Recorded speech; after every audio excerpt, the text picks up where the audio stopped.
느헤미야 12장 어제 우리가 본 것처럼 성벽 봉헌식을 하면서 하나님께서 허락하시는 큰 기쁨을 백성들이 누렸습니다. 오늘 13장 이 한 장 차이, 한 절 차이인데 사실은 그로부터 시간이 꽤 흐른 뒤의 이야기입니다. 그 시간의 갭이 있었던 거죠. 느헤미야가 이제 성벽 공사를 다 마치고 난 후에 그의 본업, 그가 바사 왕국의 그 아닥사스다 왕의 그 꽃배로 컵을 맡은 자로서의 그 직무가 있어서 다시 바사 페르시아로 돌아가는 그 잠깐의 시간의 갭이 있는 겁니다.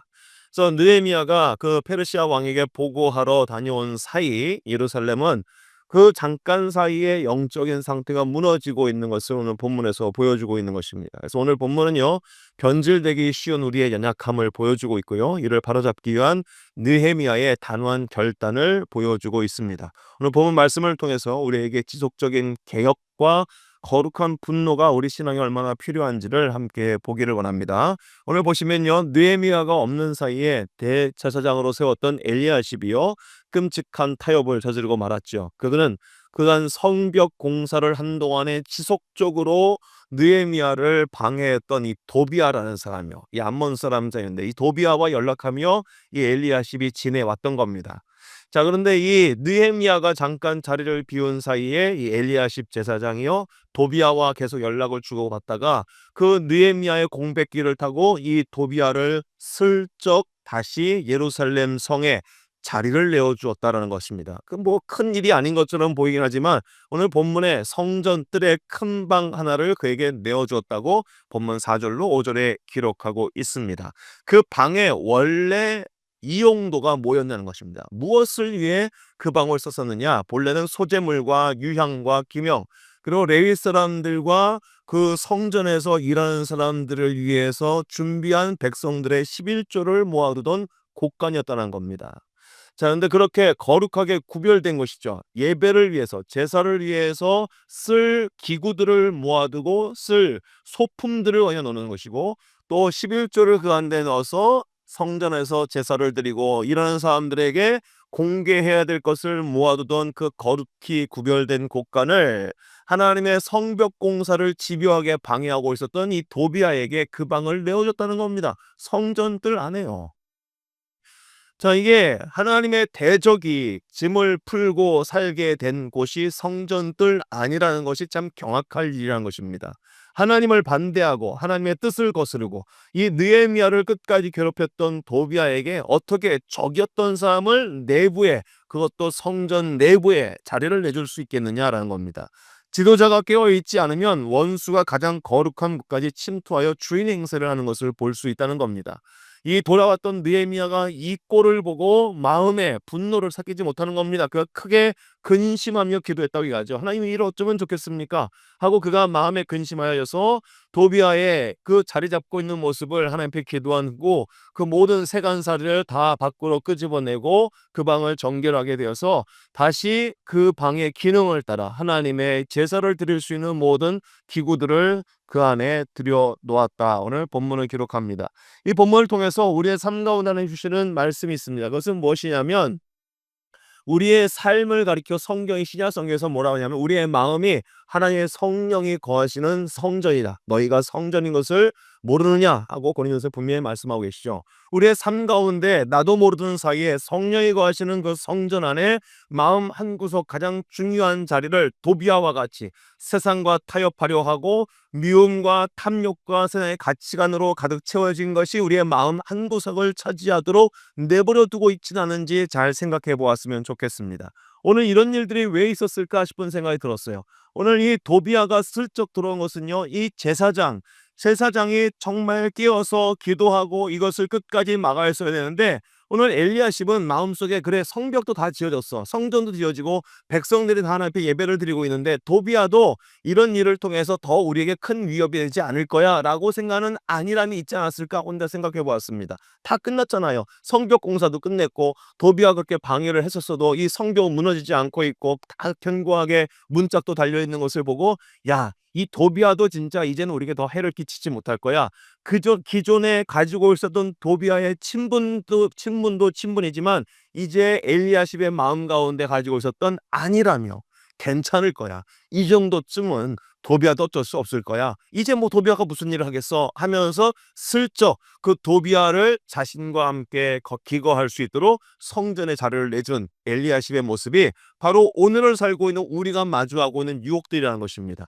이 정도쯤은 괜찮아. 아유, 이 정도쯤은 괜찮지. 요곡이 무슨 큰일 되겠어? 하면서 슬쩍 살면서 이 정도의 타협은, 이 정도의 양보는 우리가 너무 꼿꼿하게 살 필요 없어 하면서 내 마음의 문을 열고 세상의 가치관과 내가 미워하고 있고 내가 탐심을 갖고 있는 것을 정당화하면서 내 마음의 자리를 내주고 있는 것은 있지 않은지 잘 생각해 보자는 것입니다.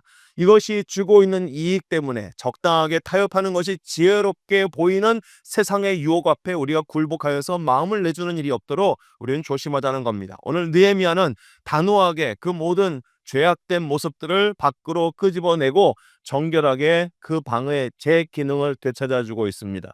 우리의 마음의 자리를 내주고 있는, 세상 앞에 내주고 있는 우리의 마음의 자리는 무엇입니까? 내가 욕심을 부리고 있고 내가 누구를 미워하고 있고 나를 정당화하기 위해서 다른 사람을 깎아내리고 있는 그 모든 타협의 모습들이 혹시 내 마음속에 있지는 않습니까? 우리의 마음 가운데 성령이 머무실 수 있도록 늘 정결한 마음의 그 모습을 지킬 수 있어야 한다는 것입니다. 오늘 느헤미야가 또 발견한 기막힌 사실이 있습니다. 레위 사람들이 직무를 버리고 다 도망갔다는 것입니다. 오늘 10절에 이 레위 사람들이 도망갔대. 왜 도망갔을까요? 백성들이 더 이상 11조를 하지 않는 겁니다.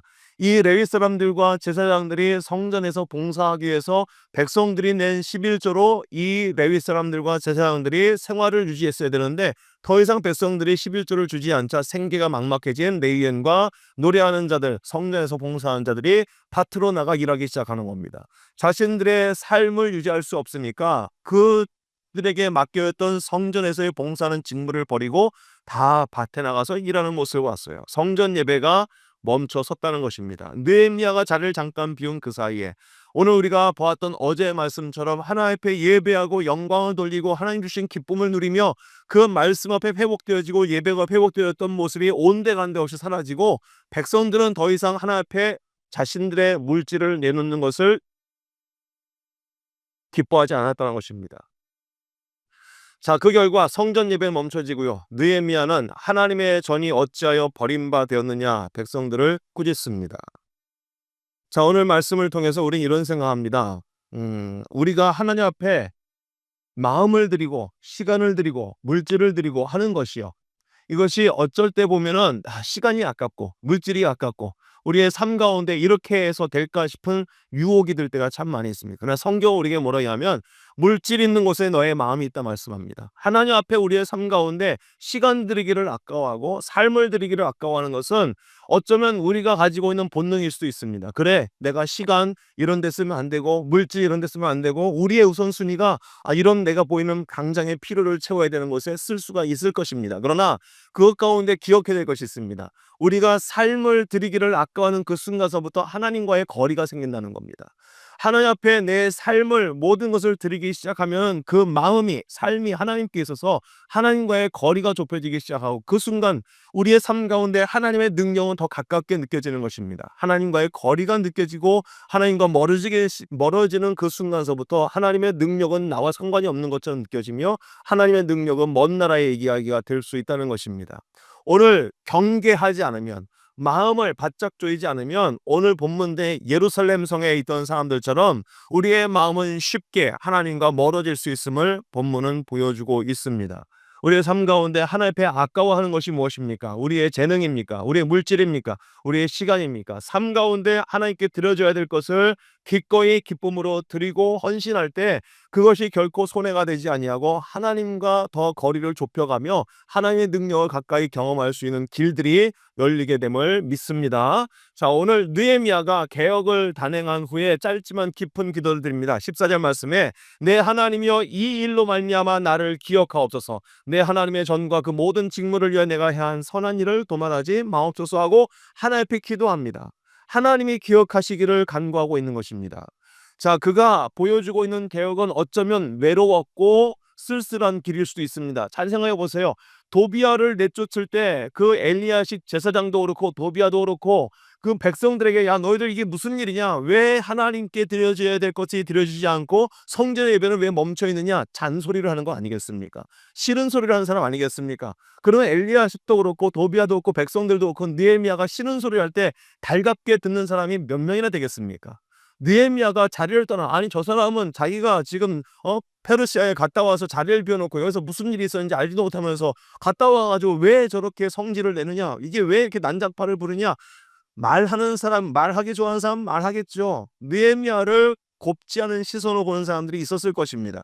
그러나 오늘 느헤미야 이렇게 얘기합니다. 그가 행하고 있는 그 모든 일들이 자기의 의를 드러내는 것이 아니라 하나님 앞에 그 백성들이 자신을 포함한 모든 백성들이 정결한 삶을 살기를 원했던 이 느헤미야의 간절한 마음을 기도로 지금 표현하고 있는 것입니다. 하나님, 내가 얼마나 이 일을 사무치게 하고 싶은지 아시죠? 나를 기억하옵소서. 사람들의 모든 손가락질과 사람들의 모든 이 분노 속에서 언짢은 그 불편한 관계 속에서 내가 하나님 정결하게 살려고 했던 이 모든 것들을 주님 기억하여 주옵소서 기도하고 있다는 겁니다.